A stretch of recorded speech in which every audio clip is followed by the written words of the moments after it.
Hello everybody, welcome back to the breakdown. I'm Tone. It's fantastic to have you with me once again. Found some better backlighting for tonight's video. Now, in my last video, we were talking about the laws that are being passed that are going to impose on landlords to go into negotiations with tenants, and if those landlords don't come to the table, quite literally, it can be taken to mediation.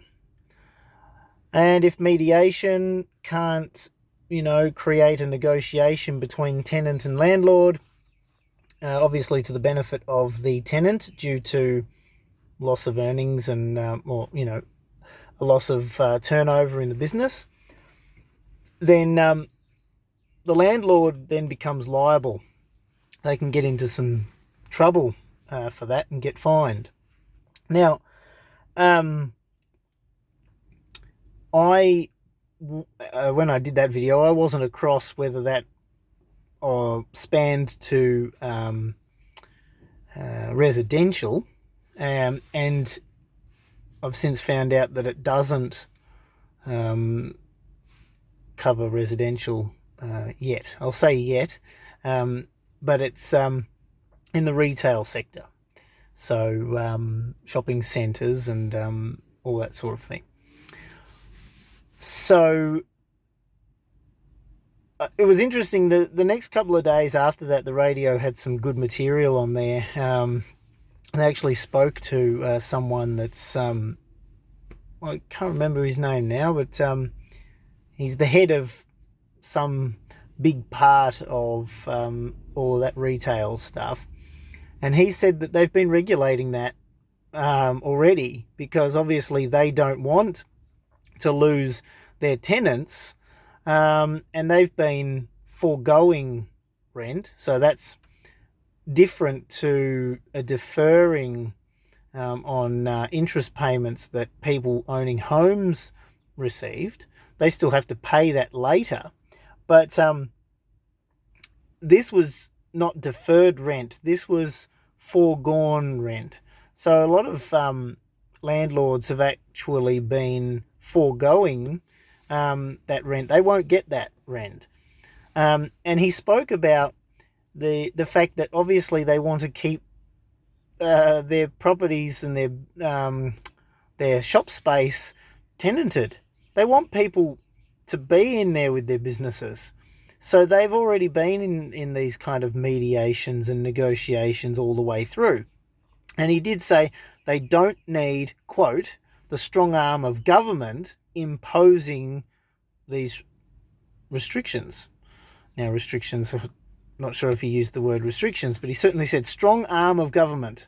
We don't need strong arm of government imposing laws to enforce this. We've already been doing it. Right? End quote. So, and that's very true. It makes sense. It makes business sense. If you're a landlord, you want people paying rent. So rather than continue to forego rent, you would already be negotiating rent so that you can. But he did also touch on the fact that a lot of renters, there's people out in the community that believe that rent is optional, or are starting to believe that rent is optional, which is quite absurd, as he put it.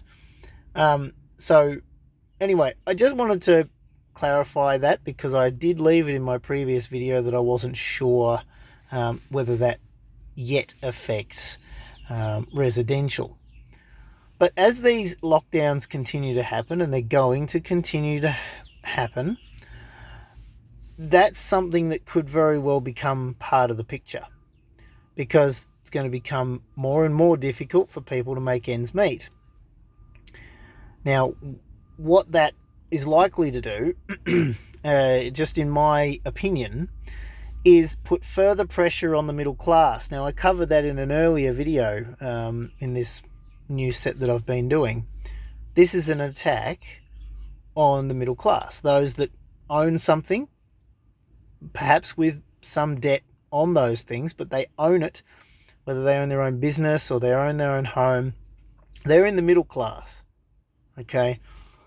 And for the sake of appeasing the those that don't own homes and are just purely renters and labour force, in order to appease them, because there's probably more of them, the government will likely impose laws on landlords, and so the landlords take a hit.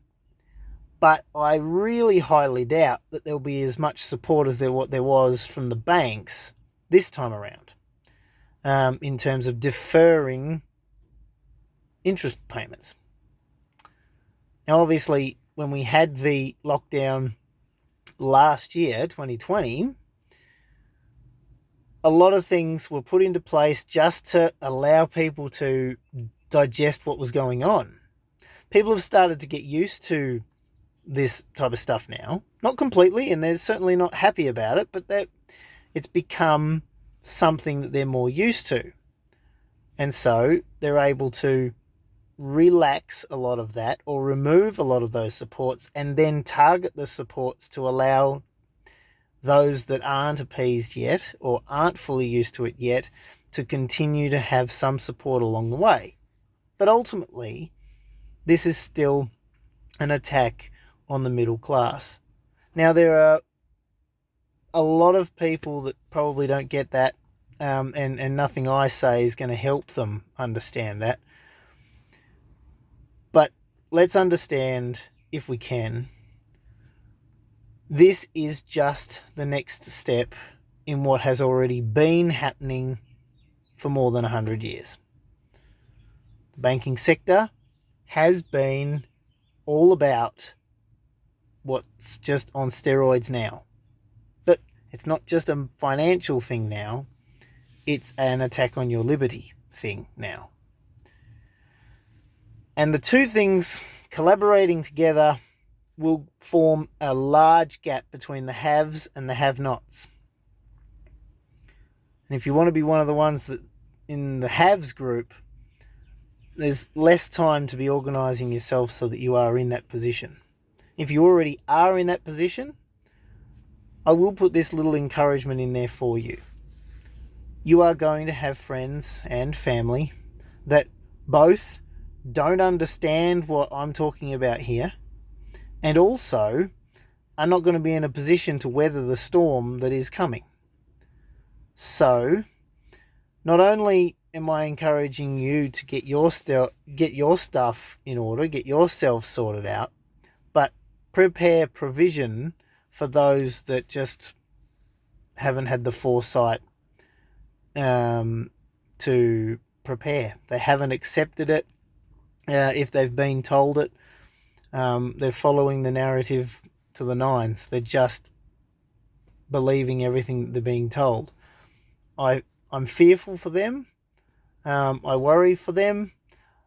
But look, we can't force people to get a clear picture of what's going on, no matter how many times we tell them. We can't enforce that, nor should we feel like we should or can. But sometimes it's a little, discouraging when we share this stuff because we want people to wake up, and try as we might, it doesn't happen. Anyway, so I just wanted to clarify all of that. Also, just briefly, they keep pushing this idea that the only way we're going to be able to go back to any form of normal is for this vaccine to be taken up by 70 to 80% of the population of any given country. And considering what information is out there about the vaccine, and I'm sure you can find it for yourself, and I mean independently research this stuff. Don't listen to the garbage that's coming down the media, whether it's left or right, whether it's, extreme left kind of media or whether it's just conservative right media. I mean, all of it's vaccine saturated. Mind you, I haven't been listening to any ABC stuff. for quite a while, because I've just done away with that. It's garbage and rubbish. But unfortunately, even the conservative sort of platforms, it's all vaccine. It's all just vaccine. And that concerns me.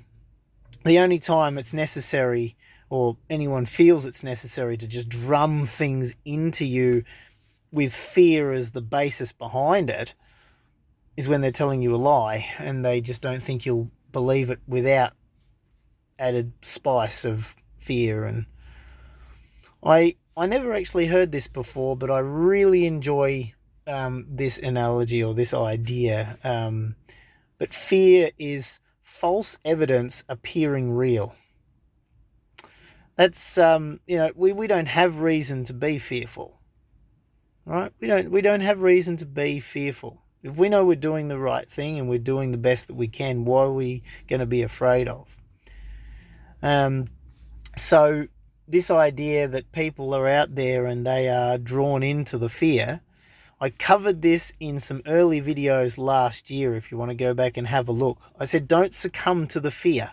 Don't allow them to fill you up with a fear of something that, while it might be real, it's nowhere near the death sentence that they keep pushing on people. Hearing premiers saying, don't go out into public and don't be the one that brings home the virus that kills your grandma and your grandpa. Complete and utter. I got no words, obviously. It's absolutely disgusting. That is vitriol. It's just, So, but don't succumb to that. That they're using that. They're using the agency of fear to bring people that are, I guess, not easily swayed. They're hesitant about the vaccine. They're using the fear to try and draw them in. Those that are already just like, oh yeah, no, I'll go get it. I mean, they don't need to tell them anything. If anything, they use this kind of propaganda behind it to draw them in, to create this sort of two-sided argument in public, and have people that are just swallowing the story fighting the battle for the fact that you need to go and get the vaccine, to bring around not only bring around the hesitant people, but also to what's the right word? To belittle those that are conscientiously objecting to it at this point, claiming that anyone who's conscientiously objecting to this particular vaccine are all anti-vaxxers. And that's a load of rubbish as well, because I fall into that camp. I'm not an anti-vaxxer, but I'm dead against this one at the moment. And I'm certainly dead against it being mandated, forced on people, and people being made to look like idiots or feel stupid or feel belittled because they say no. I'm against that. And it's the first time we've ever had this kind of thing to do with any medicine. So, make of that what you will. This video's already gone long enough, so I'll leave it at that. I feel like we've covered enough for this video. But COVID passports are on the way. You won't be able to travel. You won't be able to, it may get to the point where you're limited on what you can buy and sell unless you've got the vaccine, unless you've got the COVID vaccine passport. That should be waking people up, surely. There are so many people out there, some of you may be watching this video, that should know better, that should know what this all is starting to look like. And I hope you do. Anyway, thank you for joining me. Once again, if you like this video, leave a like. I'd love to hear your thoughts in the comments. Please don't be shy. I do read the comments. I will respond. And We'll see you in the next videos. Thank you so much for joining me. And until next time, God bless.